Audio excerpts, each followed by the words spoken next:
மேல நீங்க பார்க்கக்கூடிய இந்த புகைப்படம் என்பது ராணிப்பேட்டை மாவட்டம் சிவபுரன்ற கிராமத்துல நடந்த துயரமான சம்பவம்.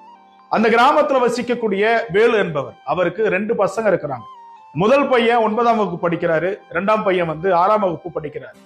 தினம்தோறும் கூலி வேலை செஞ்சு அதுல வரக்கூடிய ஊதியத்தை வச்சுதான் தன்னுடைய குடும்பத்தை வழி நடத்திட்டு வாழ்ந்துட்டு இருந்திருக்கிறாரு வேலவர்.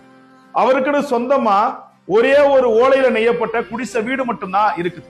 அந்த வீடுமே நேற்று எதிர்பாராத விதமாக தீ விபத்து ஏற்பட்டு சுத்தமா அந்த வீடு அந்த இடத்துல இல்லாம போற அளவுக்கு எல்லாமே கருகி போயிடுச்சு. அங்க இருந்த பாத்திரங்கள், அவங்க சிறுக சிறுக சேர்த்து வச்சிருந்த கொஞ்ச நஞ்ச காசு, அந்த பசங்களுடைய சர்டிபிகேட்ஸ் சொல்லிட்டு எல்லாமே தீயில கருகி போயிடுச்சு. இந்த தகவல் நம்மளுடைய நண்பரின் வாயிலா நமக்கு வந்தது.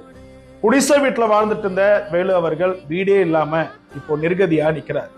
அவருக்கு அந்த வீடை மீண்டும் கட்டி கொடுக்கணுன்ற ஒரு எண்ணத்தோட தான் இந்த காணொலியை